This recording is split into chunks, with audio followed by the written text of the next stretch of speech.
Alright, so this is your preparation video for the final dynamics project. So what we're going to do is go to File, Project Window, hit New, make a new project, Sarcona, sorry, Final Dynamics underscore Sarcona. Make sure it goes in your 2550 folder and hit Accept. Okay. Now this is just a setup just to kind of get you in the right mind of thinking, because that's going to be a lot of kind of planning and kind of figure out how to connect these things. So what I have here is I have a ball that's going to fall on top of this thing. This thing is going to squish down, and I want to shoot out some particles who will then emit kind of like smoke, or I'm going to do it kind of stylized, but something kind of cool here, and then plop down and do something else. Okay, so here's what we want to do is if I have everything going here, okay, I'm going to turn off this stuff. Turn that off. Okay, you want to do this in a procedural way, kind of like this and this first. Okay, so this is going to interact with this. So this is an end cloth that I have here.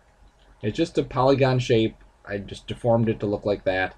I made it end cloth, and then I did a string of a constraint on the bottom of it, a transform constraint on these bottom points, just to kind of hold this in place so it wouldn't fall through. I stiffened it up just enough. I could probably stiffen it up a little bit more, so that when I hit play, you see it kind of compresses, but then this ball, which is also an end cloth object, but its rigidity is turned up. As it falls down and hits this, what should happen is that, okay? It hits this thing, and it compresses it, and then that's it. That's all these two objects are doing as far as interacting with each other. All right, that's the entire magic of this. So part one, ball hits, squishes this thing. Okay, this thing is going to trigger these particles coming out. Now it's physically not going to trigger it. It's not going to do anything. It's just going to say, okay, I like the timing of this. So then I could say, okay, well, at whatever time the ball hits this and squishes it down, that's when I'm going to turn on this emitter and have that kind of start going. Okay. So what I need to do is I need to make sure this is good. So I'm going to hit play. Okay. And I can look at that and say, well, I don't really like, how slow this one goes. So maybe I'll take the compression resistance down a little bit.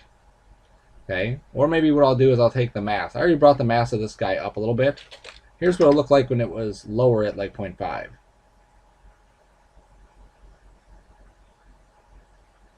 You can see how it barely hits it. So if I turn that up to 1, it'll hit it more and push it down more, but it's just a little bit slow. So I'm playing with one item at a time. There we go. So now it hits it and it shoots it. And if I go to, let's say I go to 5, because I really want that thing to hit fast, it's going to actually go too far. Okay, it actually goes like into this thing. This object is not an end cloth or an end passive object. Okay, because this is colliding with that, I would get some error because it doesn't want that to happen. So if I made this a passive collider and we hit play, sometimes you get some weird behavior that happens. Like right now, you see it just gone, and then now it's like sticking to it. Okay, so that's why I didn't want to make that a passive collider, and I want to rely solely on being able to get this thing to compress correctly. So I don't want to have this thing interact with that at all. I could add another object in there, but I want to see if I can get it to go the correct way without it. Okay, and what I found is just taking this guy here and setting his mass to 1.5. That seemed to be a good value to hit it and not do anything bad. Okay, so hit play. It hits it with a decent amount of force that would push something out of here. So I like the way that looks. So what I'm going to do is I'm going to grab this, and I'm going to grab this. Oops, make sure I grab just that and just that. And I'm going to go to my End Dynamics menu, and I'm going to say End Cache, Create. And let's see. Let me hit play and see how far this thing goes. Okay, so to about 85. Yeah, I think 85 is as far as I want to go. So I'm going to say start and end, 1 to 85 on both of these objects. I'm going to call this stage 1. 1 file per frame is fine. Rewind it, create, and now it's going to go through and cache that out. Okay, and it's important that I get this cached, that way this is locked in. Okay, so I don't have to worry about this thing ever, changing, because I know it's perfect every time. Every time I hit it, it's going to go great. So maybe I'll save this guy as stage 1. Now I know stage 1 is done. Okay, so my next stage is I want to activate this thing. So then as this thing comes down and it hits, like that, okay, so right here, I want it to start emitting, and then right there, I want it to be done emitting, okay? So I have a small window. I have 47 to 55. So I'm going to set some keyframes here. I'm going to go to my rate and set a keyframe. I'm going to go to 55. I'll set this up to like 50,000. Set a key. I'll go up 1 frame and just set that off at 0. Okay, so now we'll rewind it and we'll hit play. So now what should happen, you'll see that the ball shoots out, or the ball hits, and it looks like it's shooting out of there because the ball's hitting it. Okay, now it might be just a little bit premature. Yeah, it looks like it's definitely just a frame too early. Okay, so I'm going to go into my window animation editor, graph editor, frame it. I'm just going to grab this keyframe, just move this to, I'm going to put it at 49. Okay, and I'll hit play again. That looks a little bit more natural. It looks like it should be shooting out at that time. Okay. Now another thing that's not happening is as I hit play and shoot it, this is just going straight. Okay. I want this to interact with gravity. You see that this guy's interacting with gravity, and this one is. Okay. These two that I have here are on one nucleus. This is on a separate nucleus. I want to keep these things separated as much as I can so I can control them individually. So with these, I need to go make sure I go to dynamic properties and turn off ignore solver gravity. You'll see that I have a different nucleus here, so if I need to increase the gravity or decrease it or whatever, I can do that without affecting anything that's going to be happening over here. So now you see it's just going to fly out. Okay. So I need something for this to land on, so let me just create a plane. And because polygons are nicer for anything dynamical, I'm going to use polygons for all my objects.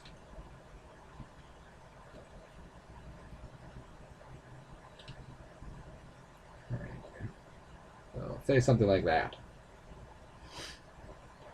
Alright, now I'm also going to take this plane right here, and I'm going to go to Mesh, Extract it. Okay, now it's a separate piece of geometry that I could then animate and have this thing kind of fall open, like a trapdoor. Okay, so I'm going to grab all of this and just extrude it so I have some distance. There we go. So now when I extrude that, or I rotate this, it doesn't look like a piece of paper. It looks like it has some thickness to it. I'm going to grab both of these and go to End Mesh, make them passive colliders, but I'm going to use the option box and make sure I choose the correct nucleus, because I'm on nucleus 2. Okay, and I rewind it, I hit play. Okay, so you see it hits it and it lands right on the thing. And it would just keep sliding forever if we didn't stop it. Okay, so now we're dealing with, right now we have an N cloth object here, an N cloth object there. We have N particles shooting out here. Okay, so I'm going to have these N particles emit into this container. Now I don't want to take this and make it an emitter. What I want to do is convert this into a, where is it? There it is, N particles the polygon. Okay, but before I do that, I want to get this thing kind of set up with what I want it to look like. Okay, So I'm going to make sure I get this looking the way I want it to look, and then I'm going to convert it and then emit from there. So eventually I'll get to this guy. So this thing is going to shoot out. Do I like the number of particles here? Do I want to change how many are coming out? Again, I could go into the graph editor for the emitter and say, okay, instead of 50,000, just so you can see what it would look like at 500, which is 5 times the default, you'll see that we don't get very many. Okay, it's very pitiful. That's why I jumped up to 5,000, because we're not dealing with an entire second. We're actually getting 5,000 particles. We're getting much less. So 50,000 seems like it's probably a good number. I think I may want to shrink this thing down a little bit. I may also want to push it forward a little bit more. Let me grab my particles, and let's see, I want to take their mass up a little bit. I want them to just kind of like shoot out but plop down a little bit quicker. Let's see, what else? I could go under their liquid simulation and enable this and start to play with these settings as well. Let's just rewind it and play and see what we get. Ball hits. Boom! That's a lot of stuff there. Just because I clicked this on, and this incompressibility is turned up so high, and this rest density is turned up so high.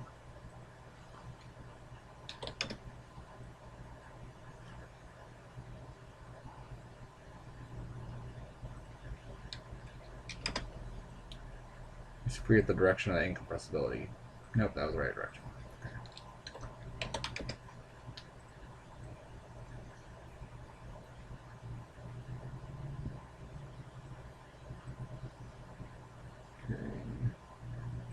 I'm going to turn the viscosity up some too. That'll keep them sticking together a little bit more.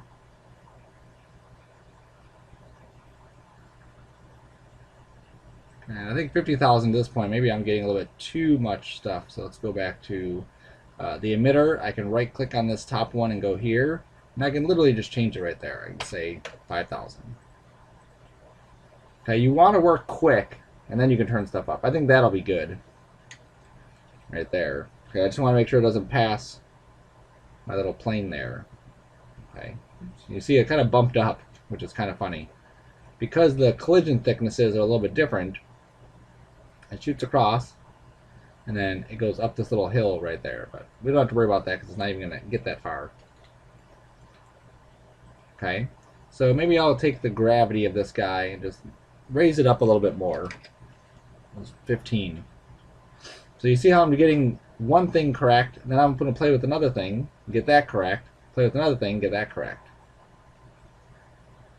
Okay, so this looks pretty good. So let me take this little blobby thing, and we'll go and cache it out. Okay, but before I do that, I want to animate this door opening up and then that blobby thing going into something. Okay, so let's say it just goes into let's see, polygon. I'll just create a cube. Okay, I'm not going to do the entire thing. I just want you to see the process, so I'm just going to make a cube, which I meant to make a cylinder, but this will work. And I'm just going to extrude this, push it in. There we go. And then when I smooth it, it'll look like that. So that's what I want it to look like. Mesh smooth.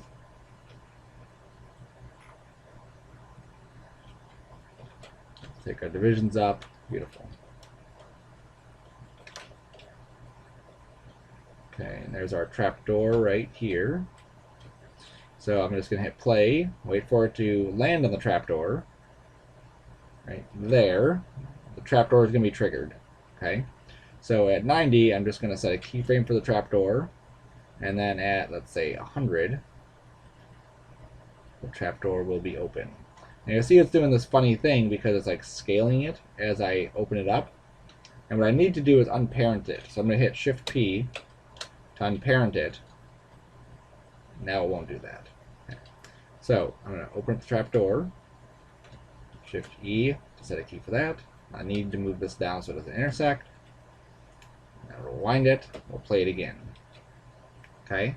This whole process is going to be much quicker than if you were to have tried to animate all this stuff together.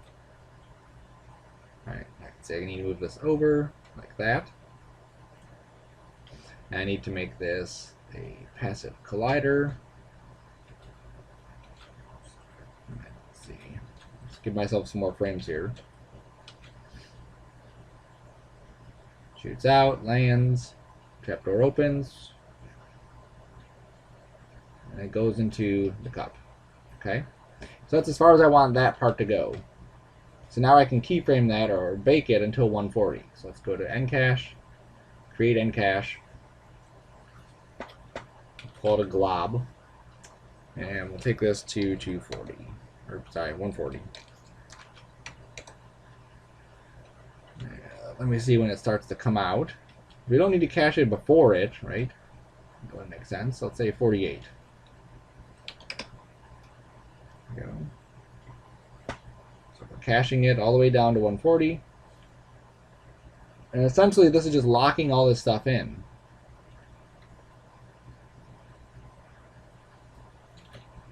There we go. So now that's locked in. So now if I click and drag,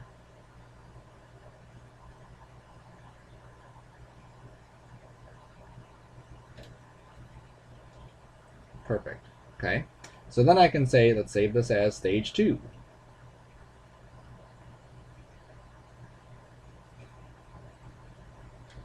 And then I can convert this into an end particle to polygon.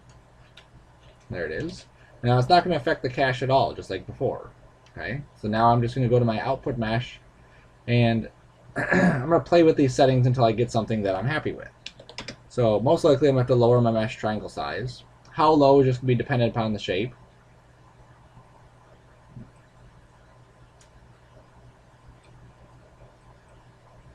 I think that shape seems to work really good.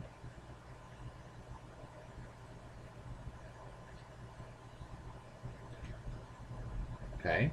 I want to make sure I also take my triangle resolution up a little bit higher, just so in case something happens, I don't ruin that. I also want to change this to maybe a tetrahedra. So I can hit 3 on this. It's not a very high res object. I can also smooth this out some. There we go.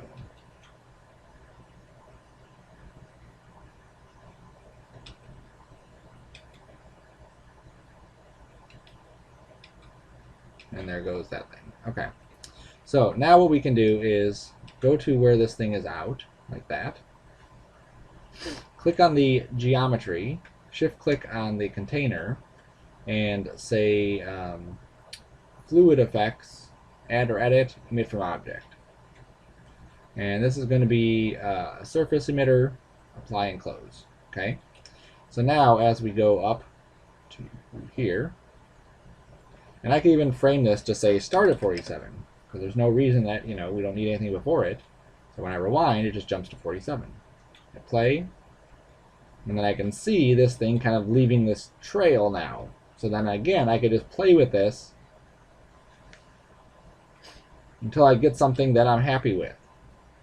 Maybe I want to take this and, oops, see, my particles didn't reset for some reason. Maybe my cache was before that. Nope. Alright, they want to be reset, whatever. Just rewind it all the way to 0. Sometimes there's just some dynamic objects that need it to go back to 1 in order for everything to work correct. Let's take our resolution up. Let's take this size maybe up. That's too high. That. Okay. I'll even make it a little bit longer this way.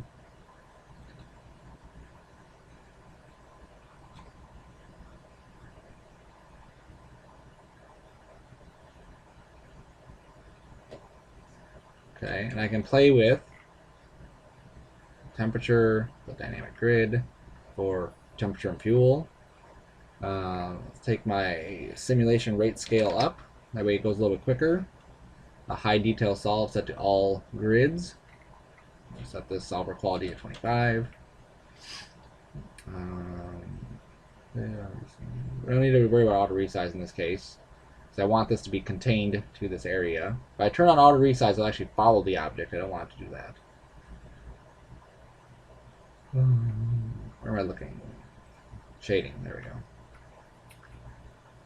Okay, let's set this to temperature. Take this down like that. We'll rewind it again, play it.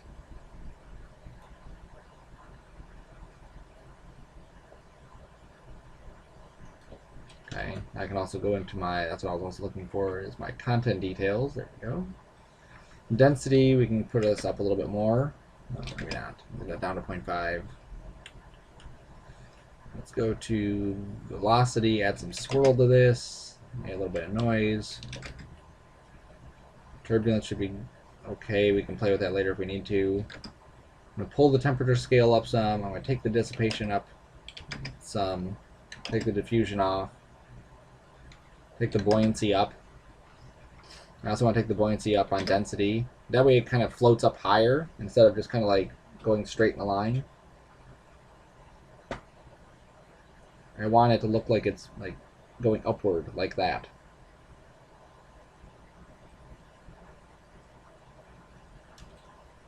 There we go. Okay, so now that we have something, we can come down to our shading and start to play with some of these settings here. Too far.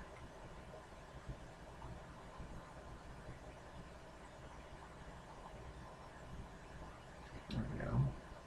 So even something like that could look cool just because it doesn't have to look like smoke or like fire. We could just kind of make it stylized. Okay, and it looks like it's coming off the surface because it is. It's emitting from the surface into our container. And what we would do is we, just like everything else, we kind of set it up really low. And then once I'm good, let's pretend that I'm good here. I'm going to set this resolution up higher. Okay, so I'm going to save this as stage 3. Just because with dynamics, you never know if you're going to crash. I'm going to play it. And it's actually going to go really, really slow. So let me just scoot this up, escape. Okay, I'm going to take this down instead of 150. Let's go to 100. And rewind. And then I can jump up here.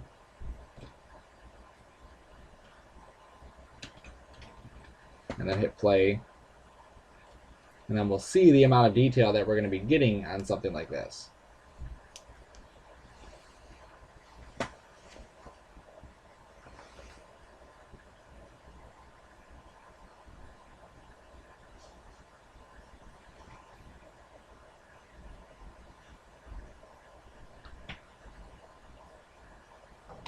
Okay, so it took some time, but I was happy with the way that turned out. So what I'm going to do is cache that out as well. So I grab the emitter, or the field. I make sure I'm in the Dynamics menu, and I go to Fluid Cache, Create Cache. And I believe I got up to about, let's say 180. Okay, so about the same thing, 45 to 180. Start and end. 45 to 180. I'll even go to 200 just to be safe, okay? And we'll call this Blob Smoke. And we'll create.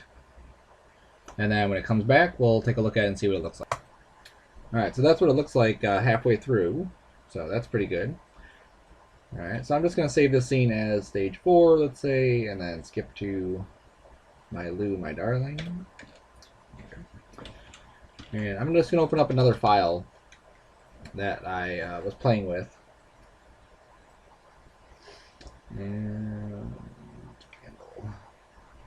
okay, so this is another example of setting some stuff up. So I have this, which is a candle I built, and that's a wick. And as I hit play, you can see there's a little flame that gets ignited. The flame goes up. And this is a string that's up here, and it's going to touch the string. And just by the process of, this string being heated by this candle, you see that it breaks apart. Now, the candle is not actually breaking that string apart. Okay, let me reveal some of the magic of what's happening here.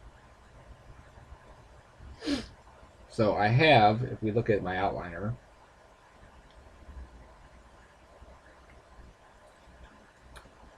there's that curve right there. Okay, so I'm going to show no NURB surfaces, and you'll see that I have a string here and a string there. These are both dynamic strings. So I basically drew a curve. Go to my side view.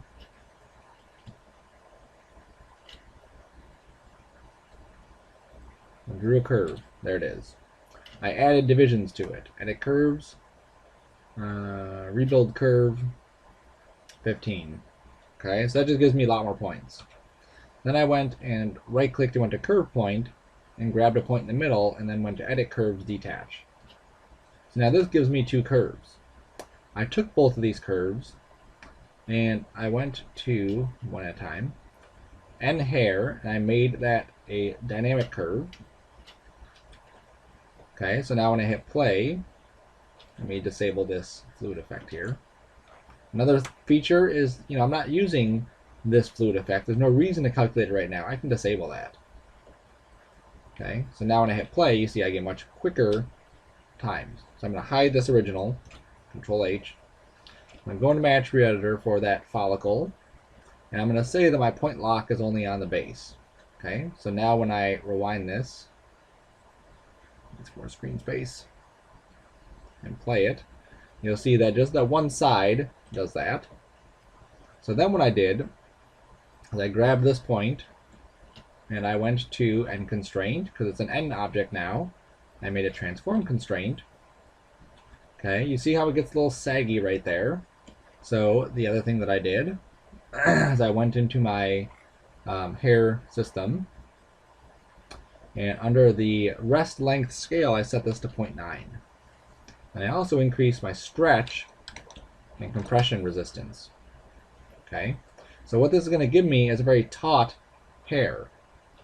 And then all I have to do is go to that constraint and just keyframe it to be on or off. So as I hit play, I disable it.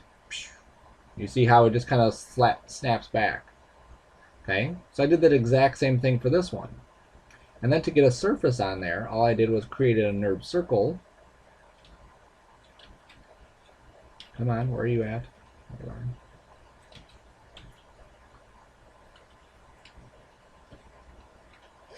I click the circle, I click the curve, I go to surfaces, extrude, these four options here, extrude, and if I were to show my NURB surfaces, I can see, there it is, okay? So now that is going to interact perfectly with that. Go back and enable this, hit play, it's stuck, disable, there it goes, okay? So obviously this, like I said, is not interacting with it specifically, but I'm making it look like it's interacting, which is the important part, okay? So you are going to have keyframing in here. You are going to have some things you're going to have to lay out, but first things first, get the flame to look correctly. Get the flame to do exactly what you want. I have to re-enable that. I'm going to lower this down. Then once we have the flame looking exactly the way we want the flame to look, we can cache the flame out. Make sure we know where the flame is going to hit. Make sure we know where we want these things to happen. Then we can do the end hair. Make sure those look good. Have that snap, and then do something else. Okay? So it's a progression, a progressive scale from one to the other, to the other, to the other. Okay? Going to this DMM building,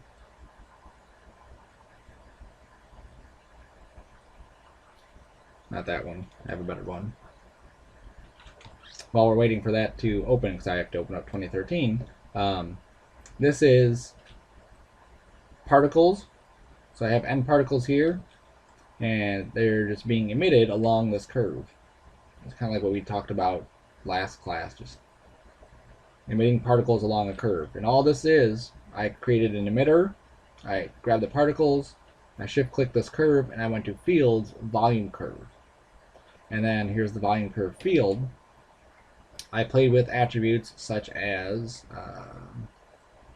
there it is, trap inside, so I want to make sure they were trapped inside there. I played with the section radius, made sure to set the curve here, and then that was it. Play with the magnitude a little bit, and we're good. Okay, so we can do stuff like that as well. So it's thinking, there we go. Open this up. And this is going to be test hollow cube.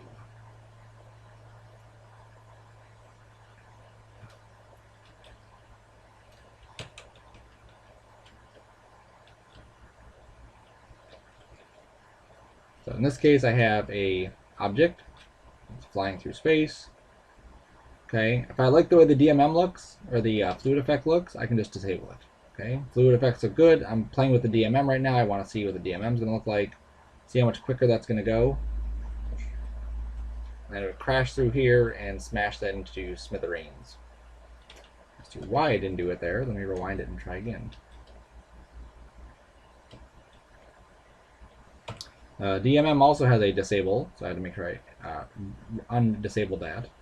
Okay, now because we're working in DMM, I have to work in 2013. So all the stuff I do in 2014, I can say, oh, oops, I should be going back to 2013 and doing it in there if I want to use DMM.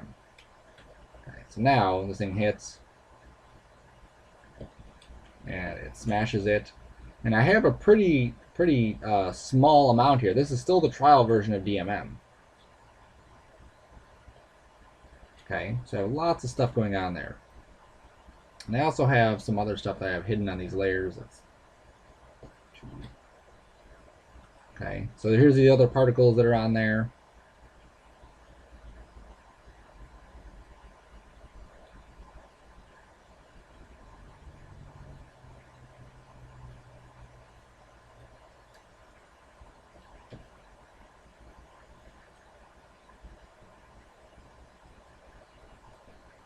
Okay, so this time I'm using, instead of like clouds or smoky stuff, I'm using these multi streaks, which gives me this kind of cool look. Let me go and open up Fcheck and go into that folder.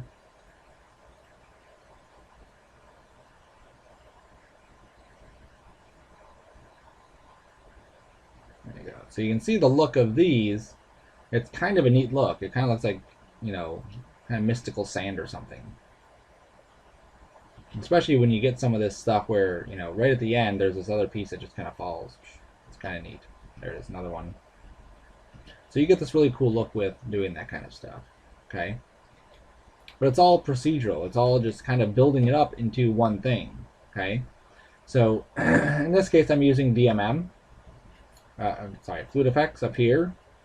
I'm using DMM to smash this.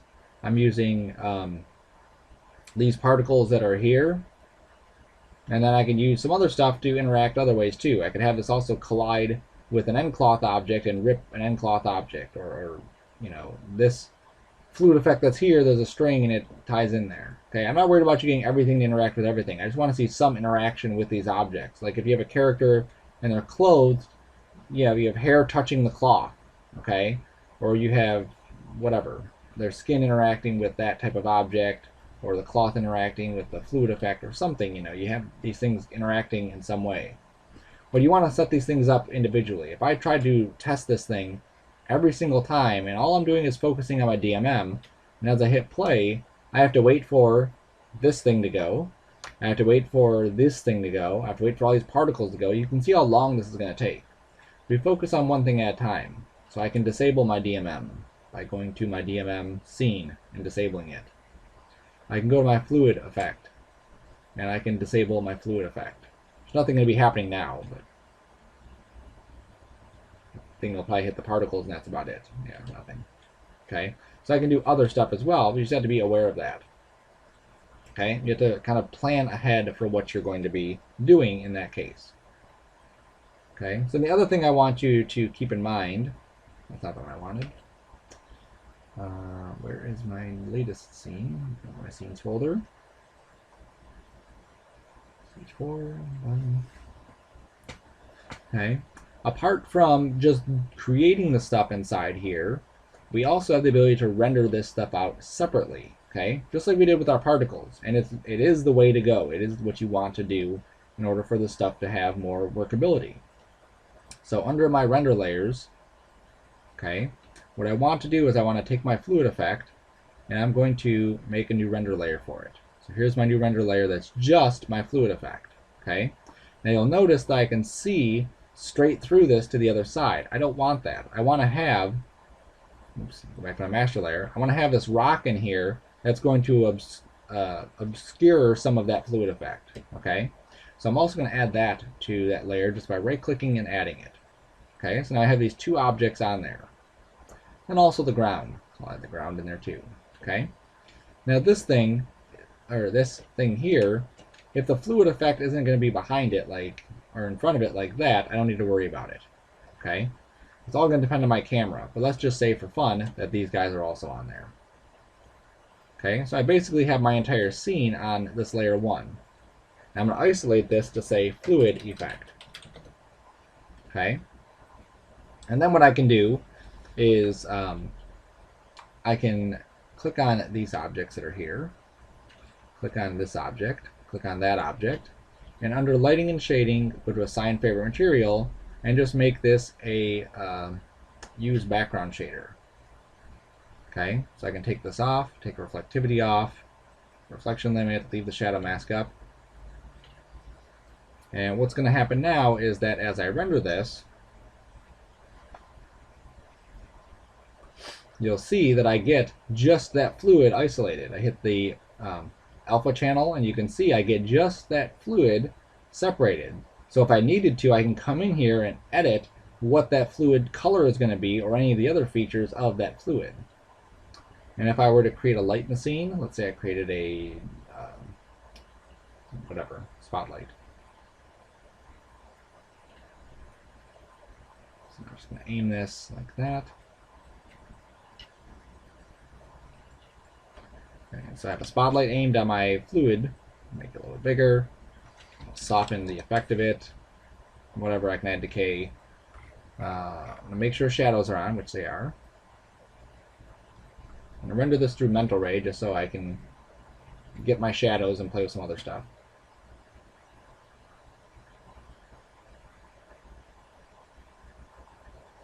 Okay, now you see I'm getting shadows from all of these other objects in my scene.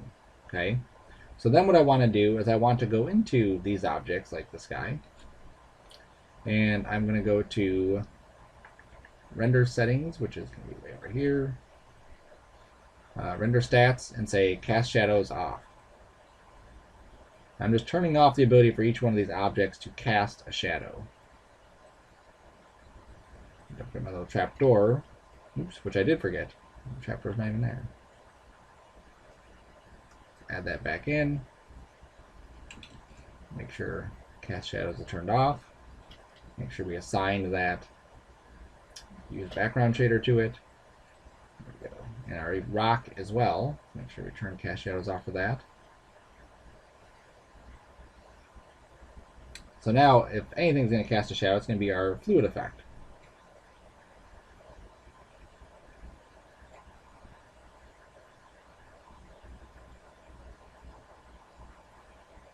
Okay, look at the alpha. We still have something casting a shadow here and something there. We can figure out what that is. Okay, it could be just any one of these objects. Sometimes we have to go through and play with where it is. When we start getting to these things, you see there's an output cloth and a polycylinder. So I may have to turn off on both of these. I think I just forgot the one. No, I forgot that one. Okay.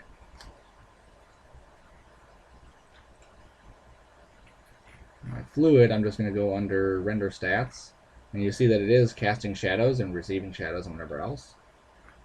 Okay. Now, even if you just get this as a mask to say, okay, I'm going to render everything out together, but then I'm going to render out these individual elements like this, so I can use this as a mask to play with it. You could do that as well. Okay. So let's make sure we render this out. We'll check it one more time just so you can see that we're getting this as a separate element. There it is. Okay. So I'm getting that as a separate element, and that's what I want. I want this to be a standalone object that I can utilize to play with the coloring later, or play with some of the other effects later with it. Okay. So I want to do that with this, and then I also want to say, okay, well, now I need this little Blobby Guy on a separate layer. So I would go and take the Blobby Guy, make a new layer, and say, what's the Blobby Guy interacting with? He's interacting with this, and he's interacting with our ground pieces. So I'll add those in there as well. Okay, that's really all he's interacting with. I'll take my light and I'll add the light to that scene. There we go. And again, I'll go through and set up our the same kind of settings. So this stuff that's here is simply going to get the use background. He's going to get whatever shader he has on him. And then all of these things we just have to make sure that we don't cast shadows on them. Okay. Now I don't really mind this one casting a shadow onto here, but I wouldn't want this to cast a shadow onto that. Okay. So here's where it gets a little tricky. You know, you kind of have to fudge things around. But I think as long as you're good with creating these little masks that you can play with, I think that's the optimal choice. Okay. So now we have this little mask. Okay. You can see it has an alpha channel still, so we can just take the reflective or the shadow casting capabilities off of it.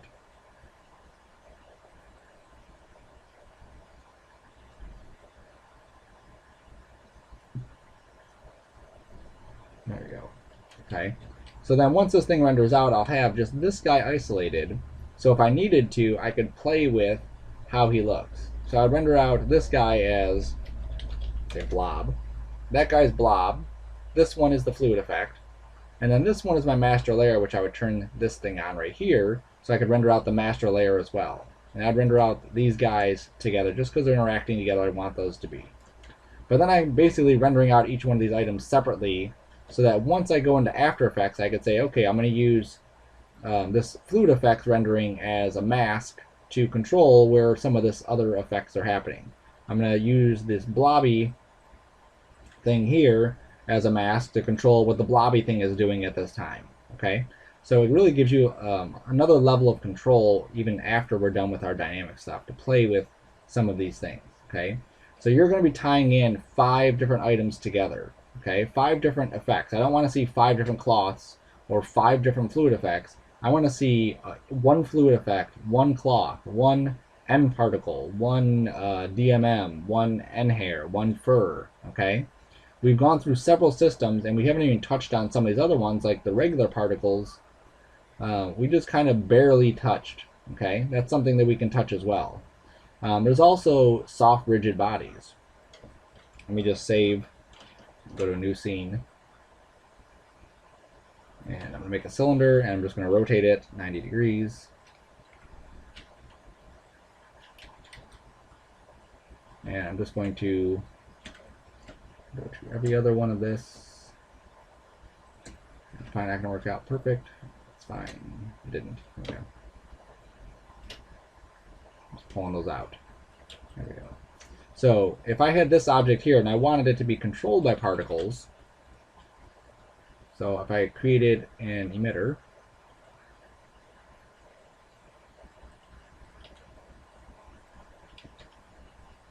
and I turn my snap off so it doesn't do that. Okay.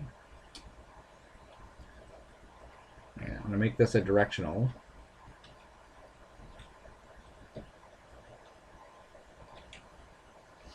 And I'm going to make sure it's far enough that we can see it.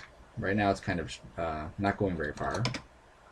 And my direction I'm going to set to the Z direction. Okay. And we'll add some gravity to this, because these are regular particles, they don't have gravity.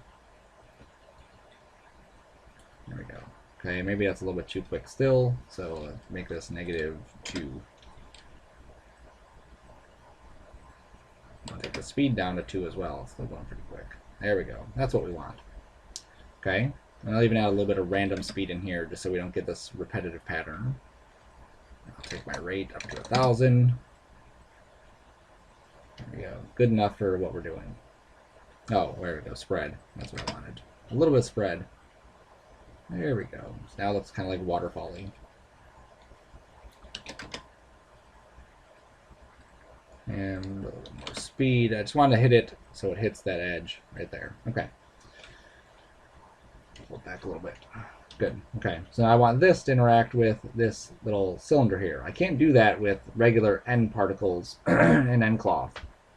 But what I can do is take this and make it an active body here. And then if I hit play, you see nothing's going to happen. But then I can grab the particles, shift click this, and say particles make collide. And now it hits it. Okay, and the particle is interacting. It's not spinning it yet. I have to go into this object and say that I want the particle collision on. Oh, and there it goes. It flies away. Okay, and the reason it's flying away is because there's just too many particles at this point. So let's go to 100 particles and hit play. Okay, now it's still flying away. So I want to get this thing to stay still. So under soft rigid bodies, I can create a hinge constraint, which basically is just this little pin that's going to keep it locked in position. I rotate it so the hinge is facing the correct way. I position it so it's at the center. There we go. And now we play. And now you'll see that these particles that I can make into something that's more visible to you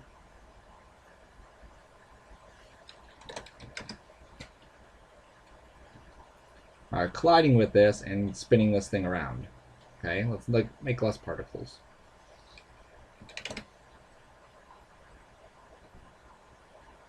There you go. And there's less particles, so it's going to spin a lot slower.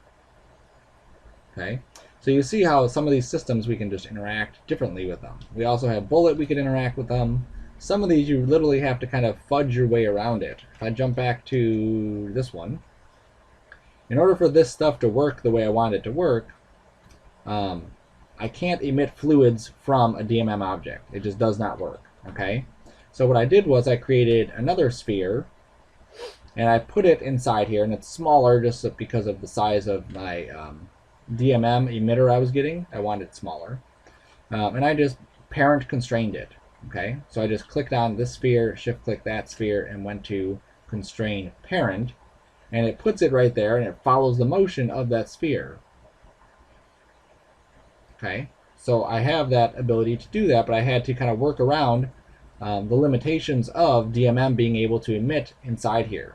So I had to create another object and have that object be my emitting one. So it's actually an end cloth, or not an end cloth, it's just a regular sphere, but I could make this an end cloth sphere and have that follow it with it and do other things to it. Okay, so like a DMM may not be able to rip through end cloth, but if I parent an end cloth object to the DMM and have that rip through it, that would make it look like the DMM is ripping through the end cloth object. Okay, so there's lots of different things that we can do inside here that we just, how many different things can you play with in a semester? There's also XGen, which is in 2014, which has some dynamic things, but it's still relatively untutorialized, is what I'm going to call it. Okay, so here's some dynamic stuff that we played with, other stuff that's inside here as well. Okay, make it complex. Don't try to just do like simple little things in here. Try to get these things to work together in a neat way. Okay. And then with your camera moves, once everything's cached, you can just create several cameras and just have the cameras kind of follow it along to different things. Don't try to get your camera, put up my other file,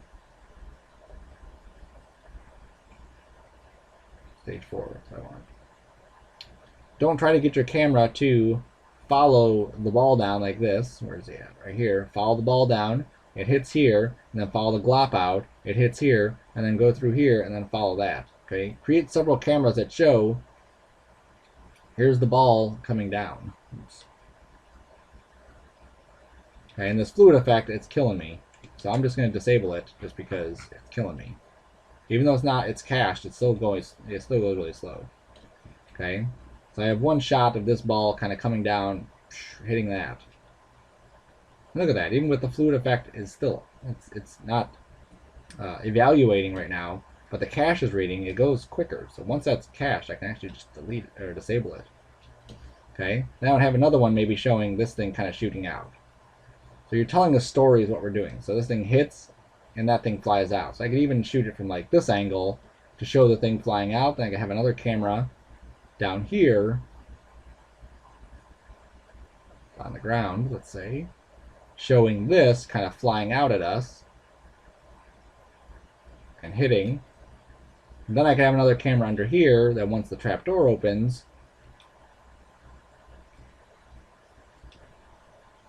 there it is. Here comes this thing flying into the cup. We could even be in the cup. Okay, we want to show the rim and have this thing kind of flop right on top of us. Okay? But don't try to hit it all with one camera. Use multiple cameras. That's the professional way to do that kind of stuff. It's the right way to show off that kind of work. Okay? So that's just, like I said, an introduction to the process that we're doing. Use these tips just to create a much better workflow. It's not going to be as easy as what I'm making it because I've already kind of planned out some of this stuff and tested some of this stuff. You may have to go into a separate scene just to test out getting a particle to emit correctly or getting a fluid emitter to emit correctly. Okay, so just play with those settings until you get something, and then come back into your main scene and then adjust it. Okay.